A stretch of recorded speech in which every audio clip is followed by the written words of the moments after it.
Am I good to go start? Excellent. Um, Hello, everyone, and welcome. We are so glad you could join us today. My name is Shyla Davison, and I'm the Education and Outreach Coordinator for iDigBio. Before we begin, I'd like to take a few minutes to talk about iDigBio and the work we still have going on.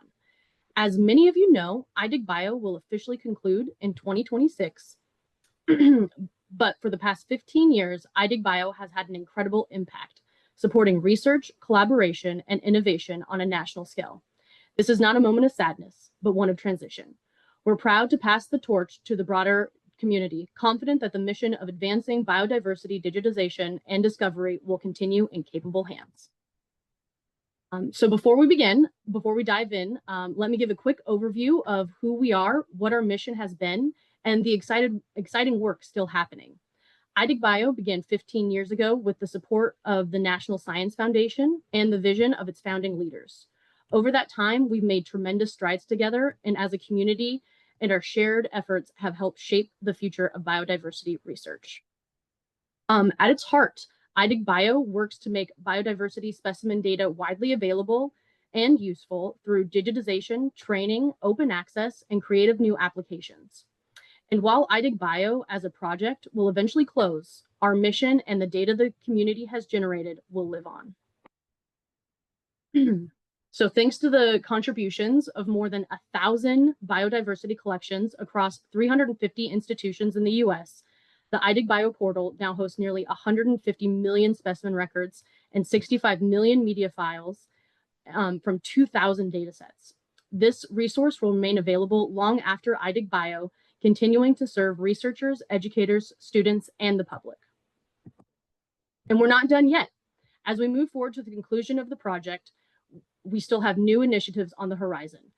One of our new webinar series, which will highlight protocols, practices, and strategies to ensure long-term continuation of collection, digitization, and data mobilization. The collections community is well positioned to sustain this important work, and we're excited to support this transition. As you can see, iDigBio's story has always been about building something that lasts.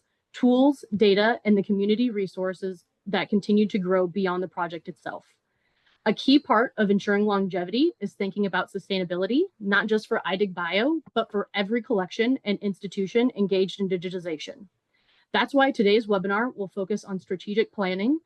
We'll explore how thoughtful planning can help collections to not only start, but also sustain digitization and related activities well into the future. So before I hand things over to our speakers, just a quick reminder, as with other iDigBio webinars, the chat and mic functions will be disabled. Please post your questions in the Q&A feature and we'll get to as many as time will allow. Thank you for understanding, and without further ado, I'll hand things over to Austin so we can begin today's webinar.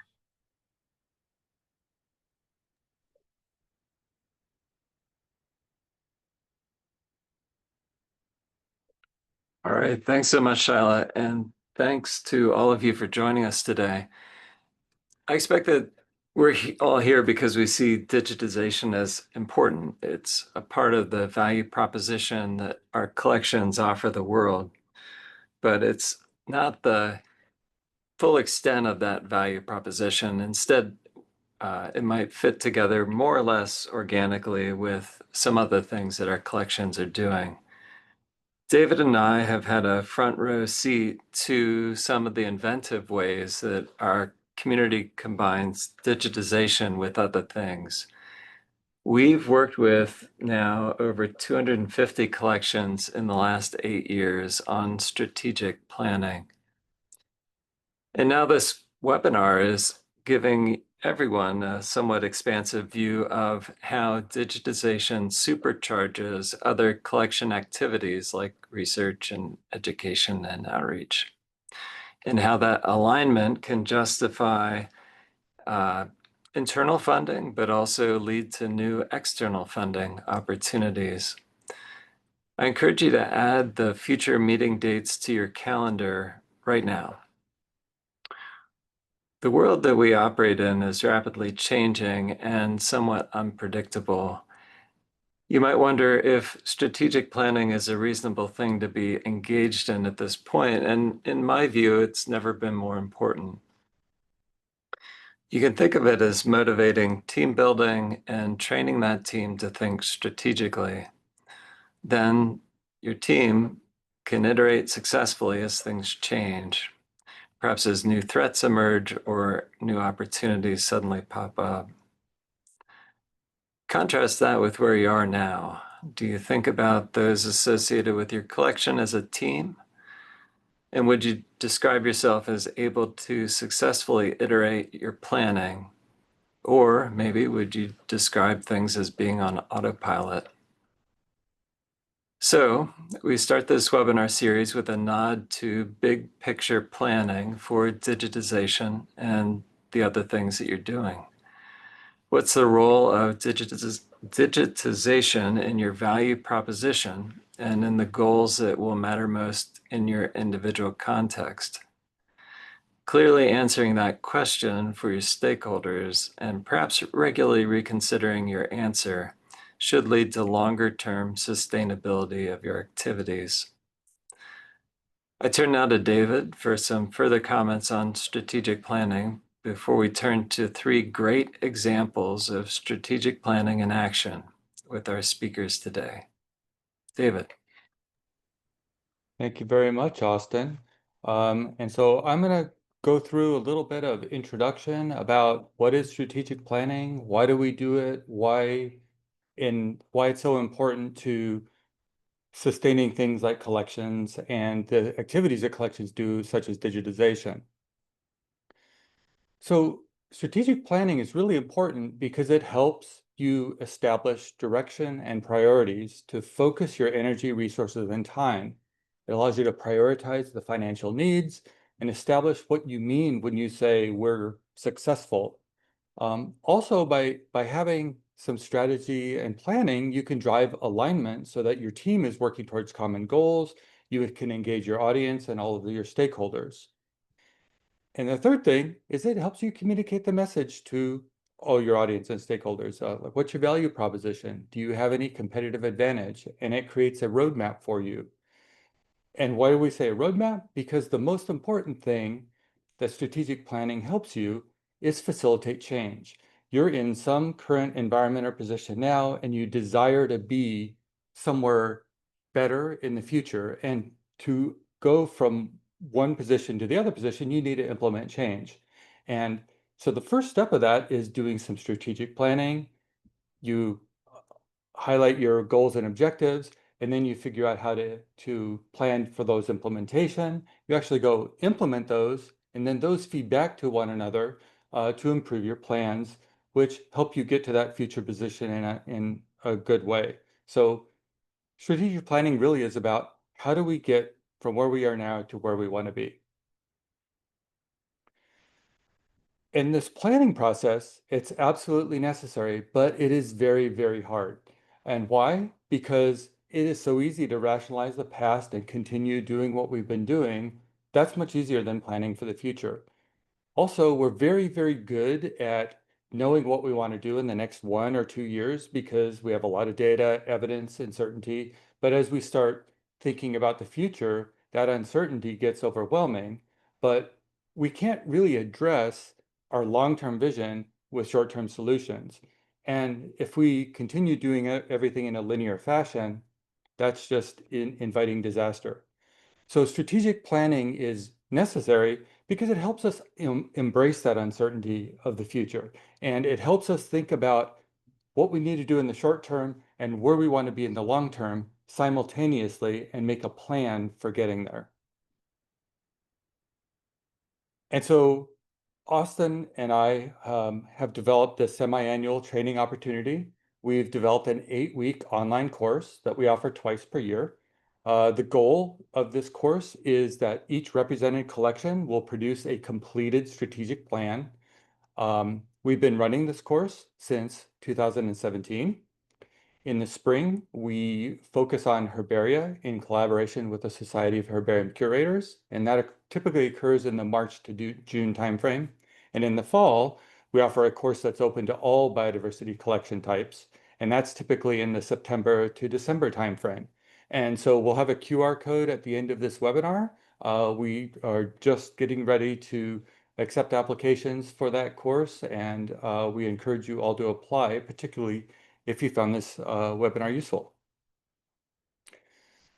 And what we teach in the course is we start with an introduction to strategic planning, we do some stakeholder analysis, and we craft mission, vision, and core value statements.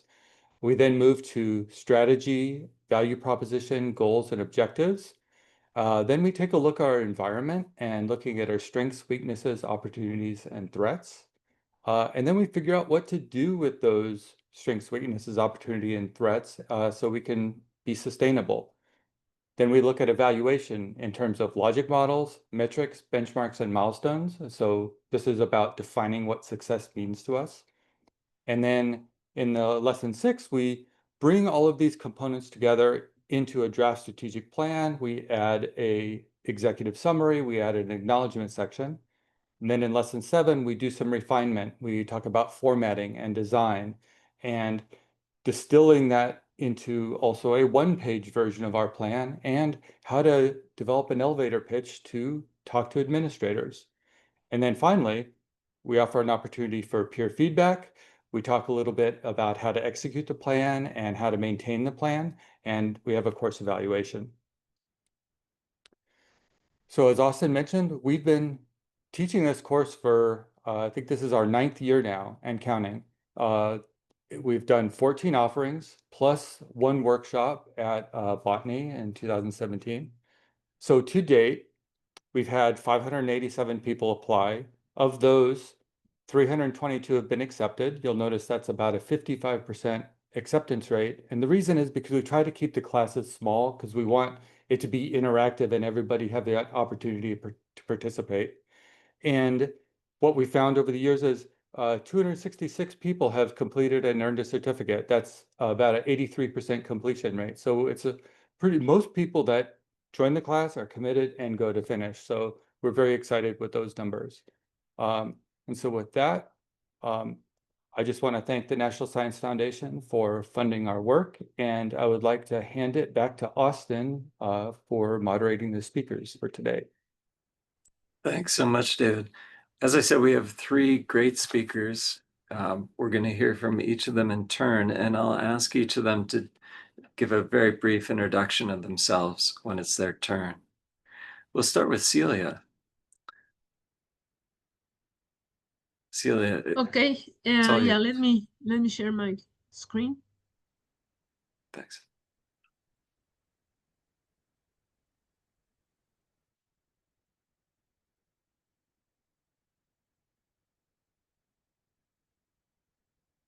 Okay. Thank you, David, Austin, Lauren, Shaila, for inviting me to give this talk this afternoon, I guess. My name is Celia Lopez Gonzalez, and I work at Instituto Politécnico Nacional, which is a quite large system of university and graduate schools in Mexico. And we are one kind of small research center that is located in northern Mexico, like where you can see here. We have 3 collections. We have the mammal collection, a herpetological collection, and a genetic resources collection that started really small, and now they're medium-sized for Mexico. I am the curator of the mammalian collection, and we have a curator for herps and a curator for genetic resources. So we have 3 full-time investigators and 1 administrative assistant as the staff for these collections. Most of the specimen processing, cataloging, and maintaining is doing by graduate and undergraduate students or by volunteers. From these collections, we've been doing research for the past 25 years, and the collections themselves are going to be 40 years old next year. And most of our research is specimen oriented. So we do work with all these things we have. We were asked why we would be doing strategic planning. And this is a bit about the history of what we do. Our collections have increased in size and value in the past 20 years, and value has to do with the areas where we collect that were many places where nobody had been doing inventories before, so we have the only specimens for those areas. We have been trying to put our collections on the map, which required a lot of curating and specimen and data curating, so we could have the data ready for the broader community. We need an appropriate facility to house our collections. That's still true. We still don't have one. We're working on it. We'll be back to that. We need continuity in the preservation of our holdings and continuity in the research. So we need more personnel. And I think, if not the most important, one of the most important issues we had is that our institution is or was, we're trying to fix that, unaware of the growing importance of our collections. Sorry.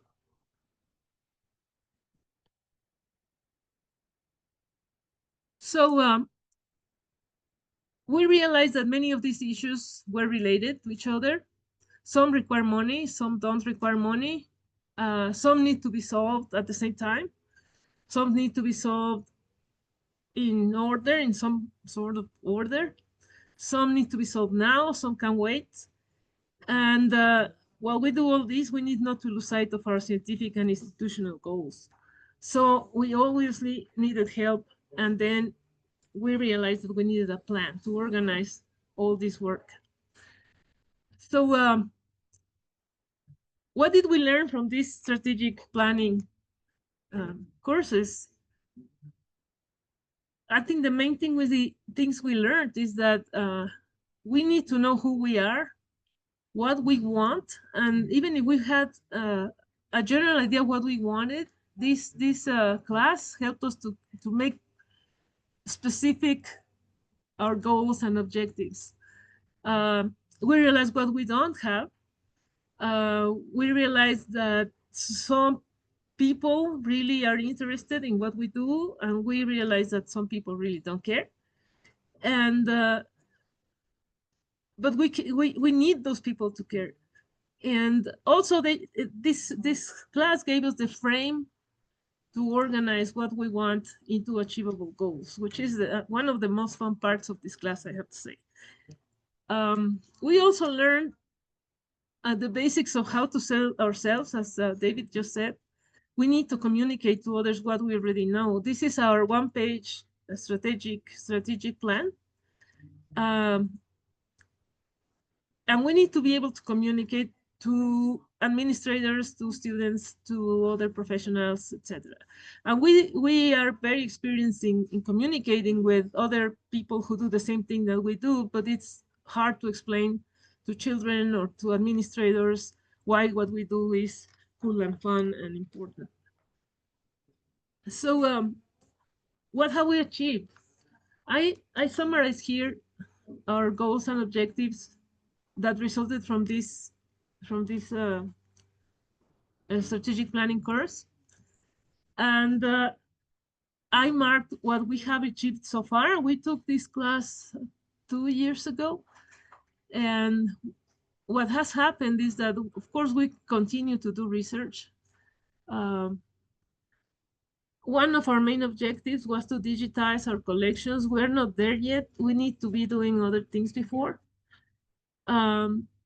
We needed to join with other people that work in this same institution. The thing is that this institution is so big that it's hard to communicate sometimes with other colleagues. What we've been doing is to form a partnership with the other 2 collections that do about the same that we do.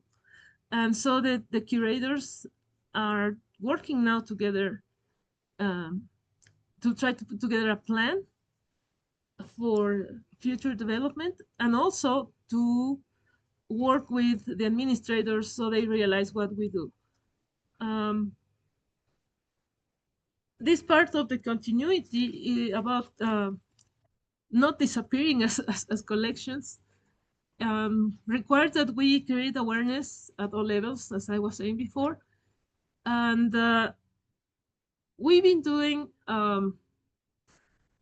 publicity, marketing, and we've last August, no, last May, we had a talk with the deans. This institution has a dean per each school.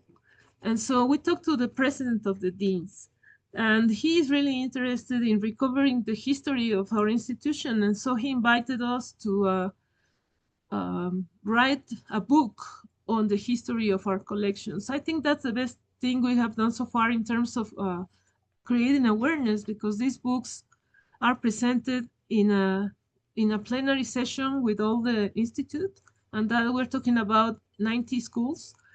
And also it's publicized, so when this is done, written and presented, everybody's going to know that we have collections and where they came from and where they're trying to go in the future. About students, training students in the curating and research, we are going too slow because there are very few graduate students around here. We have to import them from other schools.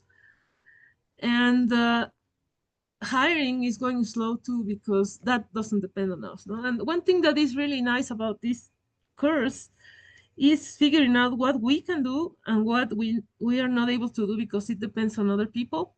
And having that clear helps a lot to focus on what we can actually do. About outreach, we continue. We are now working a lot with little children and high schoolers about talking to schools about collections. And we would like to have a page with electronic resources for teachers. We have not there yet because we have no personnel who can do this kind of work. And finally, we are still trying to promote community events. We are not there yet. We are doing little talks, baby steps with children mainly, but we hope in the future to go to the general public. And as you can see, this course allowed us to have these clear goals, and we can actually now check what we have done and what we haven't and what we need to do. And the nice thing is that we're using this now that we have a partnership with other two other collections. We're going to be using this strategic plan as a basis to generate a wider institutional collection strategic plan for the development of all of our collections. I think that's really nice. We had half the work done at the time we finally achieved these partnerships. And I think that will be it. I think it was too fast, and I hope you understood. My English is quite rusty, but thank you very much.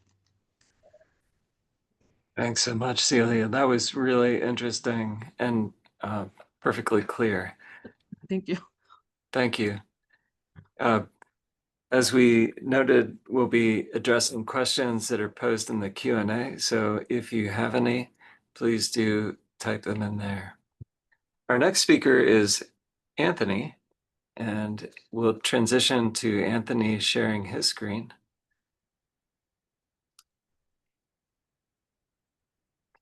When you're ready, Anthony. Thanks.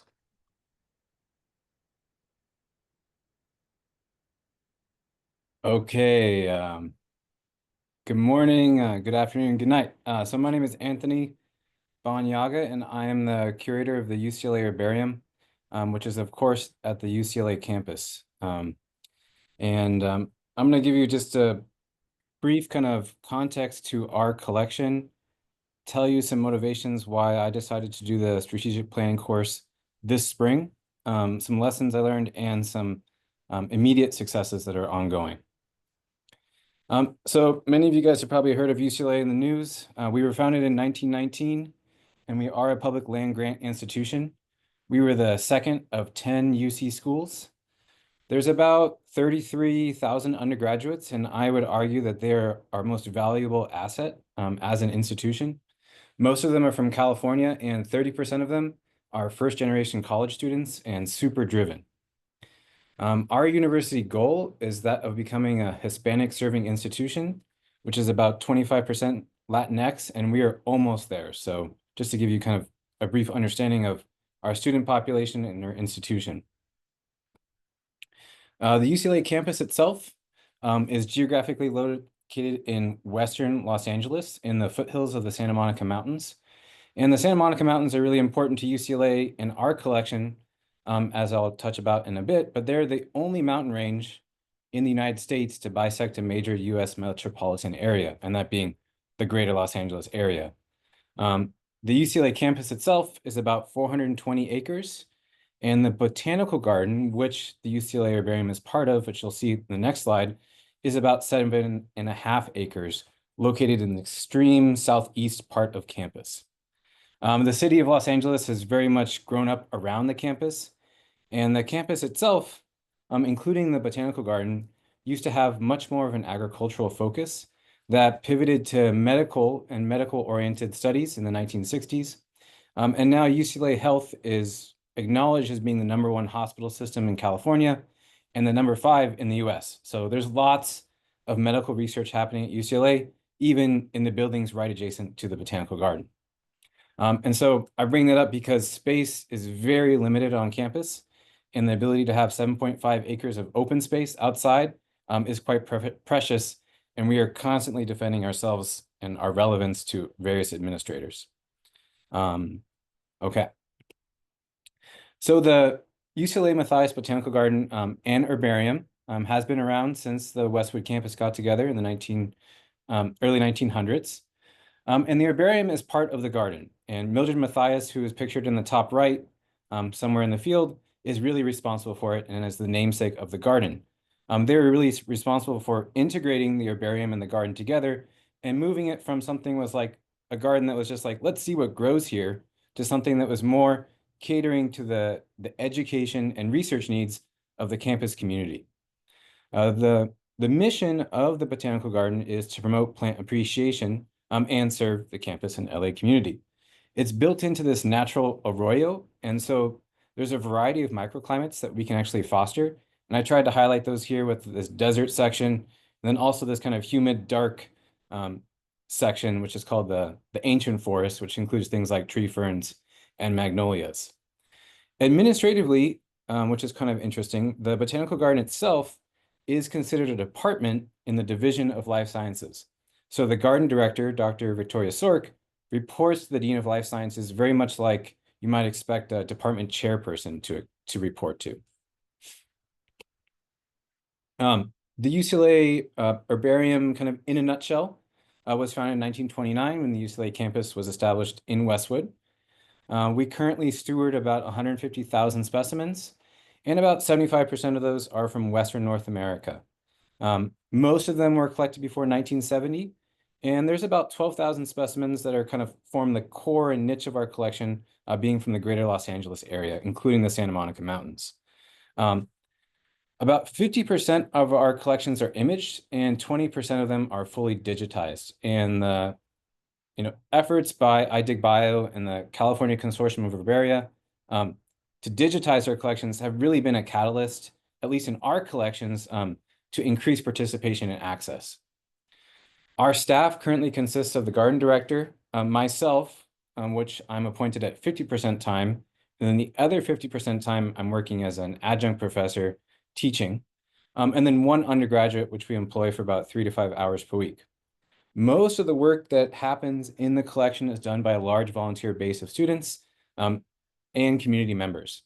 I have in here quotes in parentheses SRP, and so those are student research projects. And so students from a variety of backgrounds, whether it's STEM or more creative disciplines like art, can come into the herbarium, and I mentor them for 1 to 4 units of research credit each quarter to do something that is collections based. And then they get some type of experience working in a collection, doing digitizing, refiling, mounting, repair, all of those things that need to get done. And I've kind of totaled up the hours that on a weekly basis, and it's about 40 to 50 hours of volunteer work that's happening in the collection each week. So my motivations for doing this strategic planning course was, one, it was unfamiliar. I have no pre-existing idea of what strategic plan was, but it seemed like something that needed to happen. 2, timing, career, academic, and personal. So career, I've been there for 4 years, and I kind of had an understanding of what was happening in the collection, what our strengths and weaknesses were. Academic, as I mentioned, I'm teaching a lot, and I've always wanted to do this, but it didn't align with my teaching quarters. And personal, so we just welcomed the birth of our second son about 6 weeks ago, and man, time is limited. In addition, position and institutional uncertainty. So my position has to get, I have to sign my position each year. So each year my contract has to get renewed, and I care about the UCLA herbarium, and I want it as an institution to continue into the future. So it's important to me to kind of set up a roadmap, not only for myself, but for others. 4, of course, resource and time limitations. I just don't have enough money, people, or time. And then lastly, we were awarded funding this past year from the Institute of Museum and Library Science to develop a strategic plan for the living collections in the garden. And it seemed like a great time to understand more what strategic planning was all about. Okay, lessons learned. 1, the process itself is just as important as the product. I mean, I think many of us who are engaged in collections know this. Process is important. And so the process of strategic planning is super important and really is part of the product. If I were to have done this again, I would have had more people engaged in making the product with me. 2, stakeholder identification is super critical to knowing your audience, and Cecilia kind of talked about that. 3, as kind of mentioned earlier in this webinar, iteration happens and is super important, and you need to build time and capacity for iteration. And I think of it kind of like writing a manuscript or something. I always kind of get stuck trying to write the most perfect thing to start. But what happens with strategic planning is you go back and iterate and make it better and better and better. Each time you go back to the beginning and make it better. Lastly, my successes with strategic planning. So one of them I would say is this one-page strategic plan. And what that does is it's something that I post and I give to all of our new cohorts each quarter. And it's really going to, I think, create a common culture in our collection. 2, this strategic planning course really helped us to identify collection strengths and opportunities, and to really build on those strengths and work on the opportunities. And so in that sense, with the resource limitations that we have, I really wanted to improve the number of students that are using the herbarium for education. And so I just emailed and emailed and emailed our life sciences core education staff and was like, let's build a cure, a course-based undergraduate research experience using herbarium specimens. And they were a little reluctant at first, but I've been doing it and doing it and doing it, and it's going to happen this fall. And then lastly, as I mentioned, one of our collection strengths is the Santa Monica Mountains flora. And with myself and the director, we have gone about and to develop research proposals for funding, and we have received funding this summer. And so those are my successes with strategic planning. Thank you.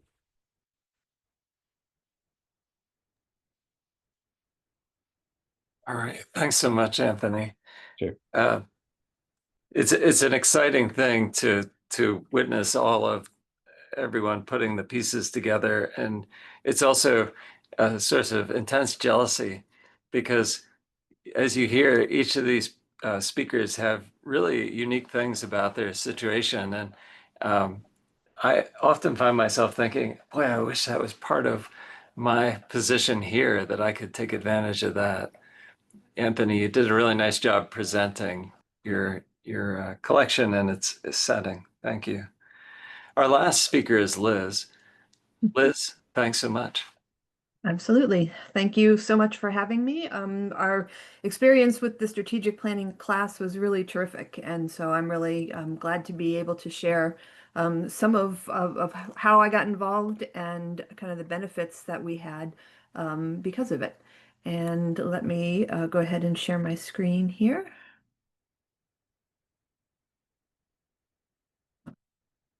Is that working? I think it is.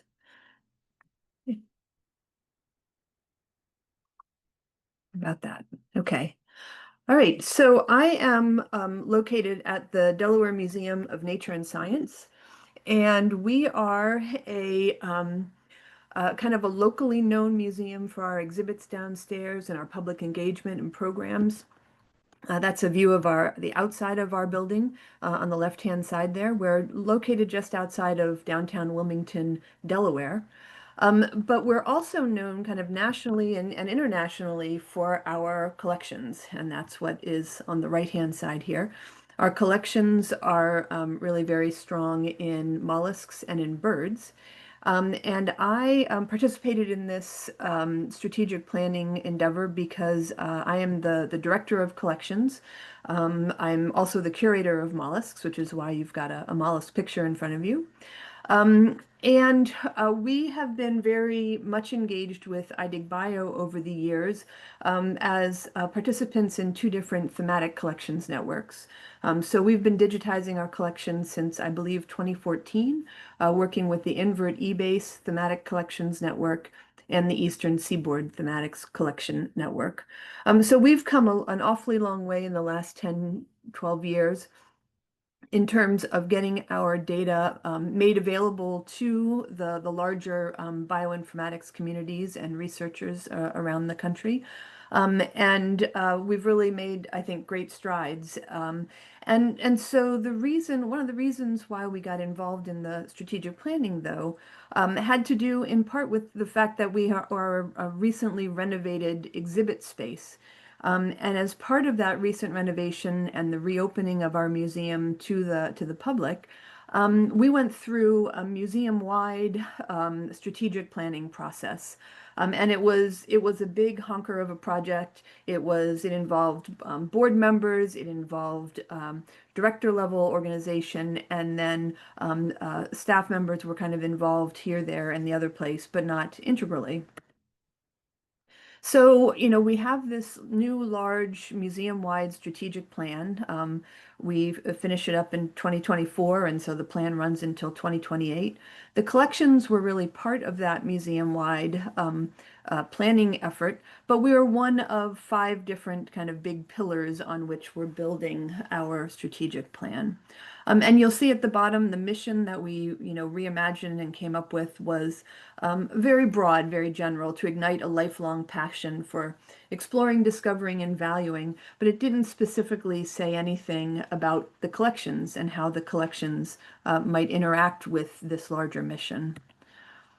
If we were to drill down a little bit further, within 5 years of getting started, we were supposed to enhance support for collection stewardship, become a major repository, and then think about how we can improve the quality of labs and collection spaces to increase partner usage, but also to provide more opportunities for ourselves as researchers and biologists who work in the body of the collection. And so, as I mentioned, these were all done at kind of a high level, and they, happily included the collections as part of the outcomes. But we really thought it would be nice to kind of dig in a little bit further and think a lot about what this means, what these 3 major pillars means when we start to talk within our collection staff, and so really bring them into the conversation a bit more than they were as part of the larger or organizing meeting. And it just so happened that I was able to apply for and get into the fall biocollections strategic planning activities, which is the one that's coming up again this year. And it was just the timing couldn't have been more perfect. And it was a really valuable 8 weeks, very intense 8 weeks, but a really valuable 8 weeks. So fall of 2024 is when we got started. And I think the way in which that we operated may have been a little bit different than others. I was the only one who was participating in the classes, and I was doing that in my role as director. But all of the homework that we did each week was done in collaboration with the entire collection staff. And our collection staff include 2 curators and 2 collections managers. We really have a very large collection of mollusks, a large collection of birds, and so 1 curator in each, and then a collection manager to support each. We also have a library, which is just kind of along for the ride at this moment. We don't have a whole lot of oversight on that just at the moment. Um, Whenever we ended up with a major kind of product during the course of the classwork, we took it, the collection staff took it then and shared it out to the larger museum, not to everybody, but to the executive director and our director of institutional advancement, just to get feedback on the types of things that we were doing and that we were seeing. And this was a way to keep the museum-wide and the collection-specific strategic planning documents in some sort of alignment. We didn't want to run off in our own direction. We had just gone through a very large and comprehensive session on museum-wide, so we want to make sure that they complemented and didn't compete. Um, I think our biggest takeaway from all of this was that communication is so important. And as I think was just mentioned, that so much of this, the benefit that came out of these activities were the conversations that we had and the wrestling with all of the different points of who is our audience and how is our audience the same or different than the audience of the larger museum. And so the within CNR conversations, birds and mollusks helped us really prioritize our goals, get us all on the same page, make us realize that maybe we need more effort on public relations, getting the word out, making sure other people knew who we were and what we were doing. And then the across-divisional kind of conversations really helped get a whole lot of kind of interesting and what could be very prickly conversations kind of out and in an open environment, allowing us to showcase our perspective without necessarily being super confrontational about the whole thing. And two of the things that came out of that were again kind of tricky topics, right?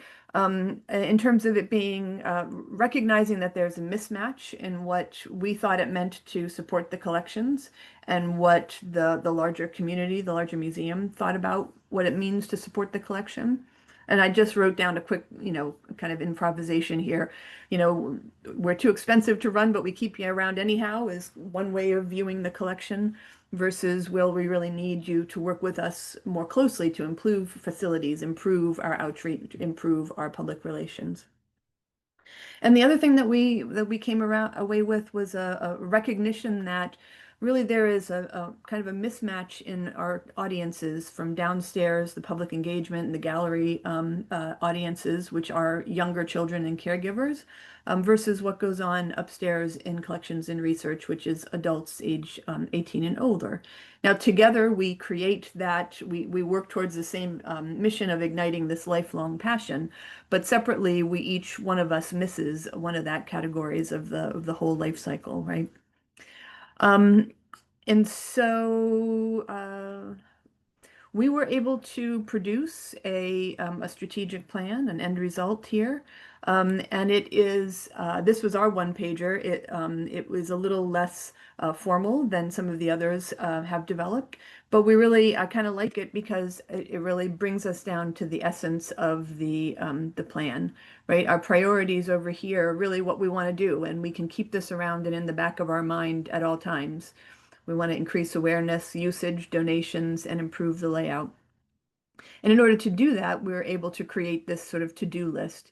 And one of the ways in which our CNR strategic plan differs from the larger museum is that there's a whole lot more in here about what's happening with the data. We need to refine the data records. We want to update the data records. We want to expand our reach and make people know about vouchering. Not just that we exist as a place for kids to come, but that we exist as a place for specimens to reside.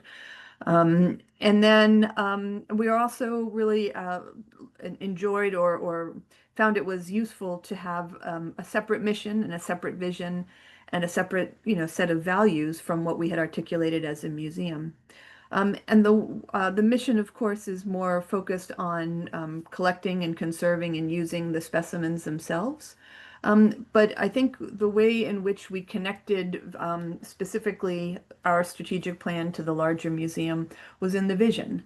And we wanted to be very explicit about that connection, and but then tell everybody how being a primary resource is really part of being a natural history museum, and how that developing that resource helps us to build new knowledge and to teach about the natural world. So it was a really intense 8 weeks. I learned an enormous amount, and having just been at it at a different scale, a much larger effort, it was really quite interesting to see how many different ways in which an organization can do a strategic plan. And the academic approach that iDigBio took was really I thought, very useful, and it yielded a great product that we use every day. So with that, I would just say thanks very much to everybody at iDigBio, and for the other folks in the class. It was a great conversation every week, and I look forward to being part of it. Thanks so much, Liz. Yeah. You can see why David and I keep offering this, because we get to interact with people like Liz and Celia and Anthony, which is a real pleasure and very satisfying. I'm seeing a few questions come up in the chat. We have about 10 minutes. We can address questions. Yes, thanks so much, Liz. Absolutely. Yeah. So some of these are specific to individuals. Maybe Anthony, you can answer a question that was posed about your collection specifically, and maybe Gil or David could answer the two that were posed about the availability of a recording and slides after this. I guess I have a few questions in my back pocket. Please do pose your questions in the Q&A if you have any. I think my question that I'll pose first is one that was posed to me by somebody who isn't in the room, I think, but maybe 5 years ago, I got the question, if things are going well at the collection, why do strategic planning? Anybody want to address that? I assume that your collections were, things at your collections were going pretty well when you decided to enroll in the course and engage in strategic planning. Why do it? It's a lot of work.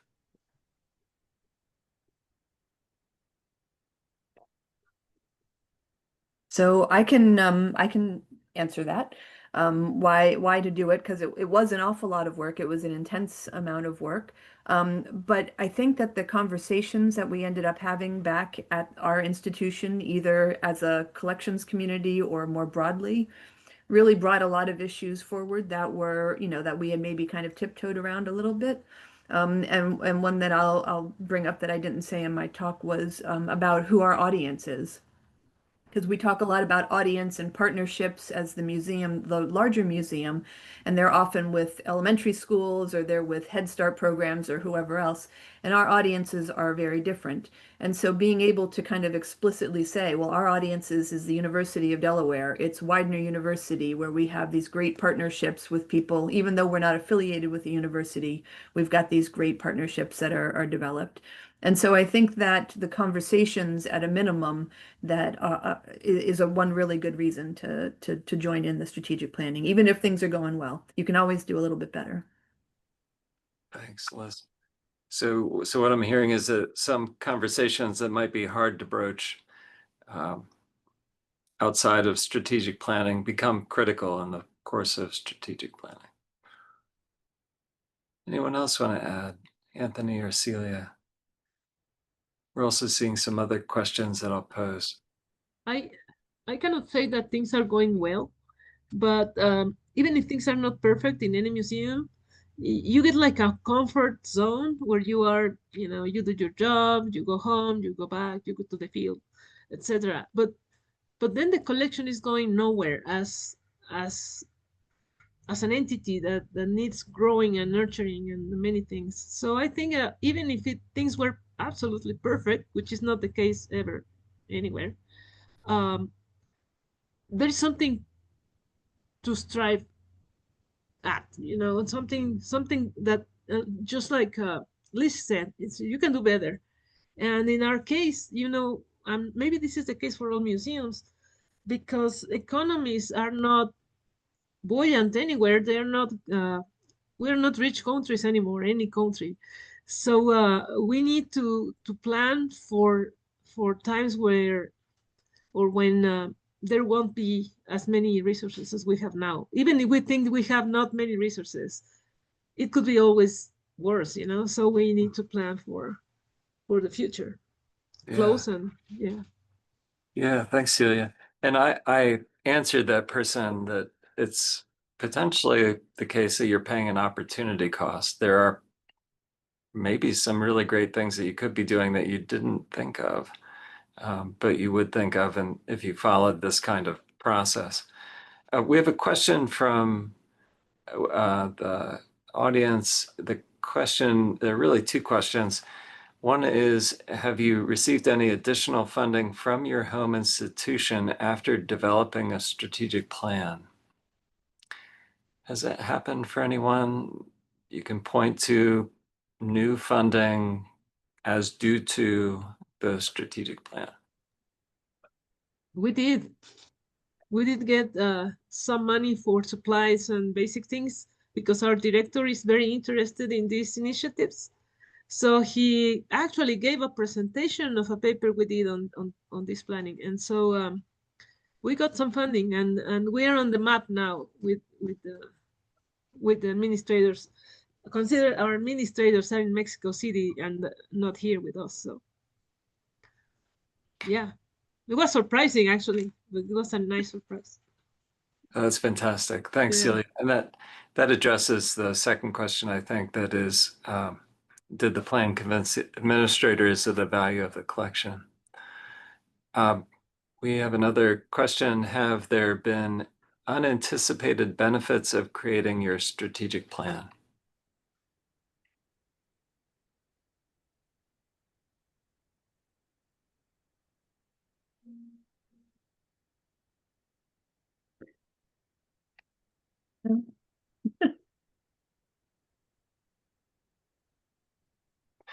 I Go guess I would I would say, we're still relatively new to having completed the strategic plan, so I'm not sure that we have any unanticipated benefits.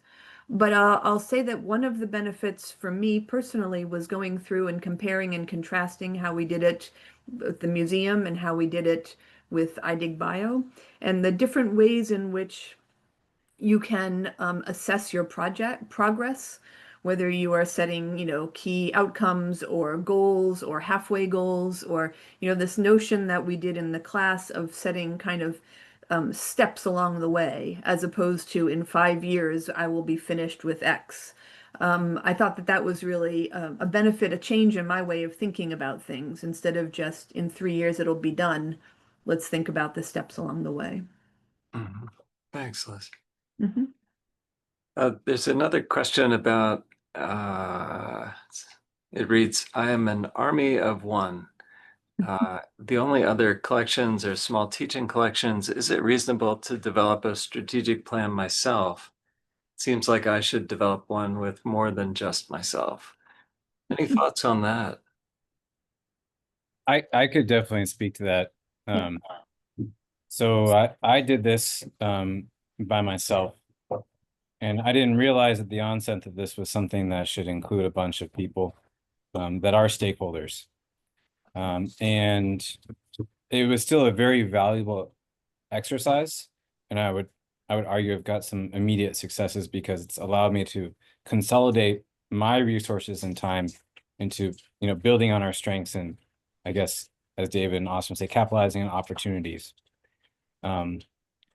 And it's definitely been a draft strategic plan for us, and we are going to go through a more developed strategic plan with other stakeholders, here on campus in the immediate future. So I would say definitely still do it. Mm-hmm. Thanks, Anthony. Celia, I see your hand up. Yeah, I agree with Anthony. Even if you're an army of one, when you do the analysis of the stakeholders, you're going to realize that you're not an army of one, that you should not be an army of one, and that you are not. and that there's a lot of people who surrounds what you do, and that maybe either you're not aware of them or they're not aware of you, but it's a team anyway. I think it's worthwhile doing it. You figure out that you're not I would alone. just follow on with that by saying, Yeah, even if you're an army of one, you'll be in class with. that's right. That's right. Yeah, great point, Liz. You um, seem to have lost your connection. We're not hearing more from you, but you got your point across. Thank you. Well, this has been really, really interesting. And there is one more question. It has to do with the metrics that you use to make sustainability visible. Does anybody want to answer that quickly? We have about, at most, a minute.